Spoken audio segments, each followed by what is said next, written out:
Yeay. Oh jamaah. Yeay. Alhamdulillah. Masih dengan tema kita hal yang bikin orang jauh dari kita. Apa aja ya? Sebelum lanjut belajar kita saksikan dulu tayangan yang berikut ini. Siapa yang suka kayak gitu jamaah? Angkat tangan. Saya juga Saya mah ngaku nih. aja deh. Pengen gitu meluap-luapkan seluruh isi hati Seluruh dan isi perasaan hati. ke suami. Unek-unek isi perut. Betul. Waduh. Tapi itu hak istri loh. Iya, iya, Nah, benar, jadi benar, suami benar. juga harus kasih waktu. Tapi masalahnya kadang-kadang kita kalau sama teman-teman, sama keluarga pernah salah ngomong. Lisan ini pernah salah ngomong.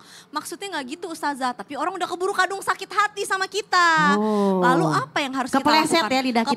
Kepleset. Oh my Lalu God. apa yang harus kita lakukan supaya kita ketika mengkritik orang tuh tidak menyakiti hatinya mereka gitu. Mantau siahnya. Makasih Kakak Caca, mohon izin Ustazah, Ustadz Maulana dan juga sahabat-sahabat Islam Indah jamaah. Yeay. Oh jemaah. Yeay. Alhamdulillah. Ya Lillah. pemirsa memang di dalam kehidupan sehari-hari apalagi perempuan kan katanya kalau ngomong tuh sehari harus 20.000 kata. Kalau isinya zikir mah enak. Kalau isinya mungkin yang namanya nasihat-nasihat yang indah mah enak. Tapi kalau sudah menyakiti seseorang mungkin teman ya kan. Nah ini yang harus kita pikirkan gimana sih biar kita bisa menjaga lisan kita. Yang pertama pastinya ilmu dong. Karena dalam surat Al-Isra dinyatakan wala takfu ma laisa laka bi ilmun. Jangan kamu ngomong sesuatu, jangan kita berpendapat sesuatu yang nggak ada ilmunya. Nih kalau aku ngomong kira-kira orang sakit hati nggak ya? Bahasanya nih ya, jangan nyubit kalau nggak mau dicubit. Kita nggak mau disakitin sama orang, tapi kita nyakitin lisan kita. Nauzubillahi min dzalik. Padahal salamatul insan fi hifzil lisan. Keselamatan kita sebagai manusia adalah dalam menjaga lisan kita. Mungkin selain lidah atau lisan, ucapan, tulisan juga bisa tuh sosial media. Masya Allah. Jadi kita emang tuh harus hati-hati. Mikir dulu. Yang kedua apa selain kita memikirkan lisan adalah kita jaga. Kedua, fakir qobla an ta'zima. Pikirin dulu sebelum ngomong. Kira-kira kalau keluar ini sedih nggak orang? Marah nggak ya? Aku aja kalau bisa dikritik depan orang aku malu. Boleh mengkritik kata Imam Syafi'i, tapi tolong jangan di hadapan orang banyak. Itu namanya kita apa? Menjatuhkan orang lain. Jemaah, Yeay. senang nggak dikritik? Ya seneng kalau Seneng. emang ngebangun. Kalau membangun. Kalau Ya. kritikannya menjatuhkan? Ya, kesel, dibales sakit kan? hati. Nah ini dia. Jadi tolong Allah maha mengawasi kita. Jangan cubit kalau nggak mau dicubit. Jangan omdo apalagi omong besar. Gue dong ya. Tajir melintir emang Allah susah. Kasihan dalam miskuin. Apa itu? Nauzubillahimin. Ini jangan sampai kita tuh juniper. Tahu kan juniper? Gak tahu. Juniper, julid, nyinyir, baper. Oh. Nauzubillah min dzalik. Jadi kalau kita memang punya rasa malu. Karena apa? Al haya'u minal iman. Malu adalah sebagian daripada iman. Malu kalau nggak jaga lisan. Malu kalau sampai nyakitin hati orang. Kenapa? Kalau kita sekarang nyakitin hati orang. Besok Allah balas kita yang disakitin. Karena apa? Kisos berlaku. Kamu berbuat begitu, nanti kamu dapat seperti itu. Kamu ngatain orang, nanti kamu seperti itu. Bahkan jangan kan ngatain orang. La talmizu anfusakum. Jangan juga kamu menghina diri sendiri. Jadi gak usah ngomong besar. Ya kalau ngomong terlalu tinggi, ntar itu mulut keserempet sama pesawat. Kalau ketinggian, pemirsa. You understand? Stand. Jadi yuk kita sama-sama bareng-bareng. Ilmunya kita cari, perasaan orang juga kita jaga. Karena apa? Kita aja pengen dijaga perasaannya. Masa kamu nggak ngejaga perasaan orang? Gitu ya, jadi yang namanya lidah itu harus hati-hati ya. Betul. Baik, Karena lidah tidak bertulang. Jasa Makasih. khairan katsiran. Wah, iya, Ustazah Lulu, kasih tepuk tangan dulu dong Bu. Tepuk tangan buat saya. Ini sekarang Nah. ada guru kita di sini nih. Kita masuk di segmen Ustaz bertanya. Kami menjawab. Mau tanya sama siapa Ustadz? Ini Aku udah mic-nya. incar dari sana nih. Yang mana Ustadz Maulana? Ya, ada 4 bapak-bapak. Ya. 1, 2, 3, 4. Nah, Ibu silakan. Lah, Udah Ustadz GR. kirain bapak-bapak, silakan. Assalamualaikum warahmatullahi wabarakatuh. Waalaikumsalam warahmatullahi wabarakatuh. Nama saya Tin Rostini dari Majelis Taklim Asy-Syafi'iyah Cidatar Cisurupan Garut. Oke. Tepuk tangan, Bu. Bu, saya mau nanya sama Ibu. Iya. Ibu tipe orang yang mau dimengerti atau mau mengerti orang? Saya sih Ustadz suka ngertiin orang. Biar terhindar dari masalah. Cari aman dong. Cari Cari aman. aman. Kalau misalkan tetangganya rese, Ibu gimana? Ya biarin aja. Kalau Ibu yang rese, Enggak juga. Oh gitu. Tepuk tangan dulu dong. Luar biasa. Luar biasa. Terima kasih Ibu. Kenapa sih Ustadz bertanya seperti itu? Kenapa Ustadz? Karena banyak orang dihindari oleh orang, dibenci oleh orang tidak mau bergaul sama dia karena dia cuma mau dimengerti tapi tidak mau mengerti orang. Karena manusia ingin dimengerti lewat tutur lembut dan laku agung. Silahkan Ustadz. Masya Allah, tabarakallah. Baik, mohon izin tanpa menggurui hanya mengingatkan. Jangan terlalu banyak minta untuk dimengerti. Mohon maaf jamaah. Yeay. Ketahuilah kepada orang-orang, kepada kita semua. Tidak semua orang sepengertian sama kita. Tidak semua. Kepala boleh sama bulatnya, isinya belum tentu sama. Dan tidak semua orang bisa mengerti emosi kita. Kita lagi ada masalah atau tidak, kita lagi mood atau tidak. Tidak.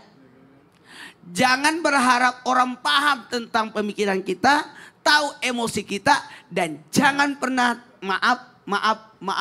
mau dimengerti perihal permasalahan kita. Karena semua orang punya masalah masing-masing. Diam-diam ibu-ibu ini pasti punya masalah semua. Lihat aja kaos kakinya beda-beda.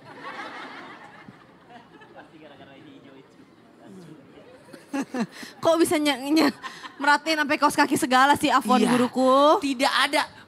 Baju boleh seragam. Tapi kaos kaki tidak seragam. Kalau kaos kaki aja nggak seragam, artinya isi kepala belum tentu sama. Oh. Karena kenapa? Mohon maaf. Terima kasih banyak kepada pendahulu kita yang luar biasa menyeragamkan baju seragam. Sekolah, baju seragam. Supaya menghindari apa? Jenjang sosial kemiskinan, kesenjangan sosial. Ada yang kelihatan kaya, kelihatan miskin. Semua seragam. Ada yang pura-pura kaya, iya. Ada yang pura-pura miskin. Iya. Mau tahu?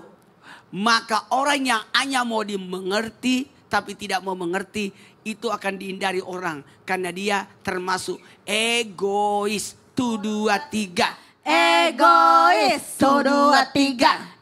Egois. Giliran dia punya masalah mau dengar curhatnya. Giliran orang curhat dia tidak mau dengar.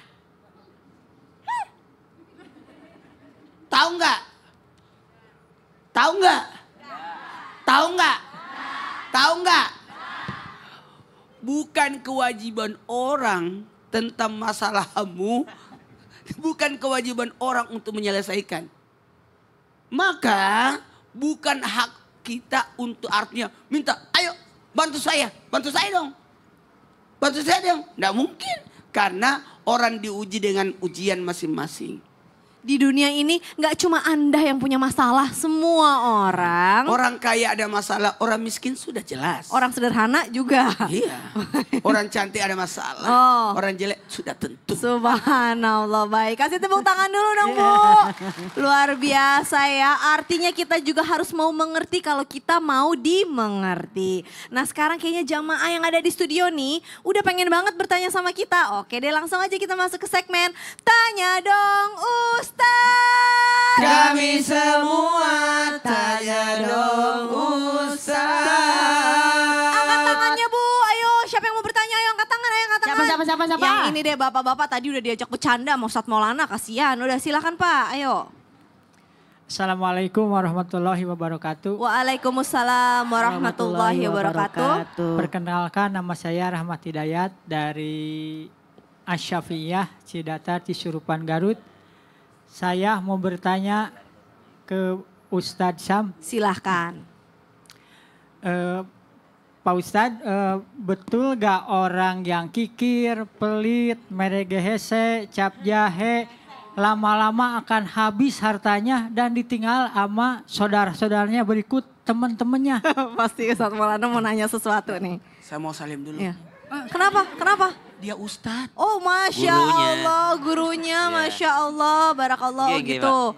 Pak Ustadz, jadi bener gak itu rezekinya jadi seret gitu?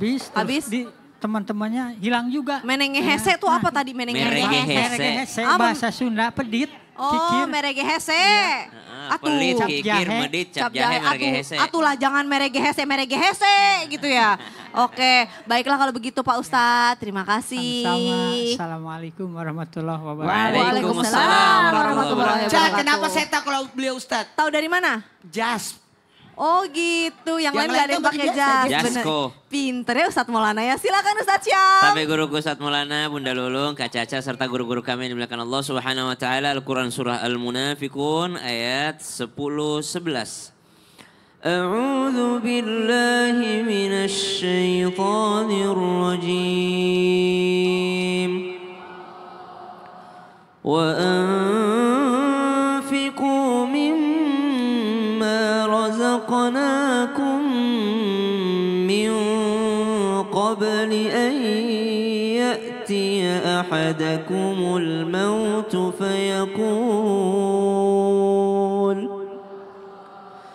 فيقول رب لولا أخرتني إلى أجل قريب فأصدق وأكن من الصالحين ولن يؤخر الله نفسا إذا جاء أجلها والله خبير بما تعملون.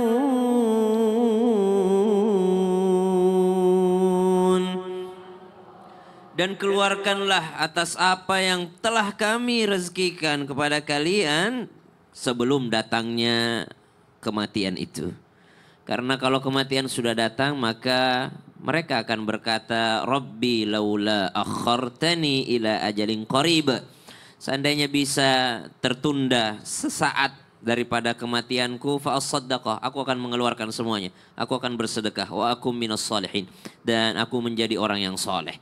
Ini satu ayat bukti penyesalan orang yang pelit. Subhanallah. Karena di hari kiamat yang pertama kali diminta di alam barzah itu pengen hidup kembali. Bukan pengen sholat, pengen puasa, pengen ini. Pengen zakat, pengen sedekah, pengen mengeluarkan hartanya. Kenapa? Karena sudah tidak bisa lagi. Ya Allah ya Rabb, banyaknya harta yang kutinggalkan untuk keturunanku, untuk warisan. Ternyata harta tersebut hanya dipakai untuk bermaksiat. Banyaknya saya kumpulkan, saya invest sana sini, saya taruh ini. Ternyata anak-anakku tidak menjadi anak yang soleh. Ternyata dia lupa mendoakanku, justru hartaku dipakai bermaksiat kepadanya. Maka amfiku, keluarkan hartamu. Maka penyesalan yang terbesar yang kedua adalah mereka akan mendapat doa dari malaikat. Apa doanya malaikat? Allahumma a'ti munfiqan khalafa wa a'ti mumsikan talafa. Ya Allah, berikan keberuntungan bagi mereka yang bersedekah di pagi hari. Dan berikan kebangkrutan bagi mereka yang pelit. Maka kalau dikatakan orang pelit apakah akan dijauhi orang? Dijauhi orang. Coba lihat. Tadi dijelaskan hadisnya orang dermawan didekati orang. Orang yang pelit itu ba'idun minan nas. Jauh dari manusia. Subhanallah. Coba lihat kalau mau ada pemilihan. Pasti banyak bagi-bagi itu. Oh iya betul ya. Ustadz, kenapa orang tuh bisa pelit? Kenapa ya Ustadz? Dia takut apa sih? Pelit itu takut apa? Ngeluarin uang tuh takut apa sih? Subhanallah, Allah Ta'ala alam. Mungkin merasa bahwasanya rezekinya habis. Dia tidak tahu konsep Allah Maha memberi rezeki. Oh. Kurang menyadari bahwa kebahagiaan itu bukan hanya dari jumlah kuantitas. Oh. Tapi ternyata bahagia memberi itu melebihi bahagia menerima. Baik, jazakallah khair. Terima kasih Ustadz Siap. Syam. Kasih tepuk tangan dulu dong Bu. Karena emang ada sebagian orang yang kayak kerannya tuh ngalir aja ya. Sedekah tuh gampang aja, tapi ada juga yang kayak susah banget hitung-hitungan banget. Naudzubillah minal kusma naudzubillah. Nah abis ini kita masih akan lanjut nih belajar tentang hal yang bikin orang jauh dari kita. Supaya apa? Supaya kita tidak menjalani seperti itu. Jadi jangan kemana-mana, tetap di Islam itu indah. Jamaah jamaah. Alhamdulillah.